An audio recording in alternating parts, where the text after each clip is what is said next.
Hey everyone, Garbage here. There's something really satisfying about taking something that's meant to do one thing and tricking it into doing something else. In this video, I want to show you how I tricked a 2D game engine into doing 3D graphics. And no, we're not talking about the fake raycasting 3D, that's different. The game engine that I'm using is Love 2D, which, like its name suggests, is specifically meant for 2D games. To get the third dimension out of it, we need to start with the basics. A single point, let's call it a vertex. Actually, I lied. There are 10 vertices in this scene, but right now they're hidden from view. If we look at the scene from above, you can imagine that the 10 vertices in the scene are arranged in a straight line pointing away from the camera. And at the moment, because we're looking at the line from straight on, all the vertices stack on top of each other. So it looks like there's only one vertex, even though there are actually more. Now, if we were to pan our camera off to the side, from our perspective, the vertices are no longer stacked on top of each other.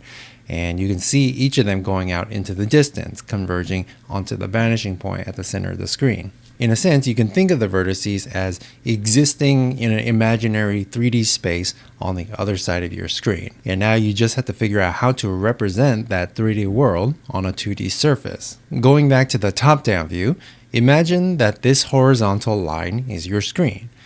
Say you have a field of view of 60 degrees, that means it has a focal point, kind of like how a camera has a focal point somewhere in front of the screen. Now, if we trace a straight line from the focal point to each of the 10 vertices, you can see that they intersect the screen at different positions. As the vertices get further away from the camera, they intersect closer to the center of the screen. Those intersection points are where you would place vertices on the screen in order to give the illusion of depth. This is called weak perspective projection. It's not the most flexible or the most accurate way to project a 3D world onto a 2D surface, but it is simple enough for someone like me to understand. Now, you do need to know a little bit about trigonometry to do this. And in fact, I had to go and relearn some trig myself because I forgot pretty much everything I learned in high school. But once you have the basic formulas down, it's pretty easy to figure out how to do this for both the horizontal and vertical axes, which gives you the ability to move your view side to side and up and down, as well as forward and backward. You're not just limited to lines either. You can place vertices or groups of vertices anywhere you like in 3D space, and they will appear on your screen with pretty accurate perspective. If you fill in the polygons between the vertices with a color, and remember, these are all just two-dimensional shapes we're working with, you can get what looks like a three-dimensional cube on your screen. Now, this isn't exactly how your graphics card would do 3D, but it's also not the same as the fake 3D you see in games like Wolfenstein 3D and Duke Nukem. Those use raycasting and vertical strips of pixels to create the illusion of depth. That's not what's going on here. Weak perspective projection is a little more flexible than that in what you can render. You want 100 cubes? You can have 100 cubes anywhere you like. Either way, in order to finish up this project, I made a skybox image for my background. It's pretty much just a color gradient, and then rendered some cubes on top of it. And then I slapped a PNG of a gun I made in Blender on top of the cubes for the view model.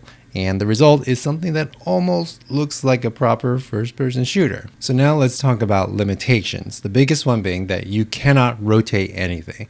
Right, you can't rotate cubes, you can't rotate the camera view, you can't rotate vertices, nothing. And that means you're stuck looking in one direction, and all the cubes are stuck facing in one direction as well, which might work for certain types of games, but definitely not all. In order to get rotation, I have to learn about four-dimensional matrices, which is something I do want to learn about in the future, but that's a little too much for me to think about right now. Another limitation is that there isn't a way to make sure objects that are further away from the camera don't get rendered on top of objects that are closer to the camera. And you can see some of that weirdness happening in the examples. This is entirely due to my own laziness. I just didn't program it, but it's definitely something I'll have to learn when I have the time and the mental energy to spare. Now, some of you might be asking why I didn't just use a pre-made 3D library for Love 2D, because they do exist and they're much better than what I could come up with. And my response to that is that number one, I did try to use them. I tried using G3D and 3Dream Engine, but neither of them worked, which is probably my fault, but I don't know what I did wrong or how to fix it. And number two, I didn't use them because I want to learn how to do it on my own. A little over a year ago, I attempted to write my own 3D graphics engine using OpenGL. Back then, I copy and pasted the perspective projection part from a tutorial without understanding how it works. And so now I want to actually learn how it works, starting with learning about weak perspective projection and trigonometry. And I've decided to do that in vanilla Love 2D because I really enjoy using Love 2D.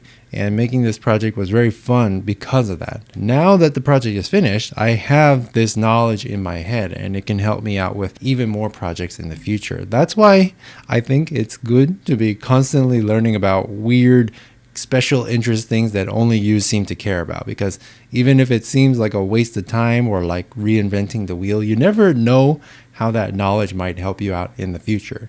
So yeah, learn stuff. It's cool. Have a nice day.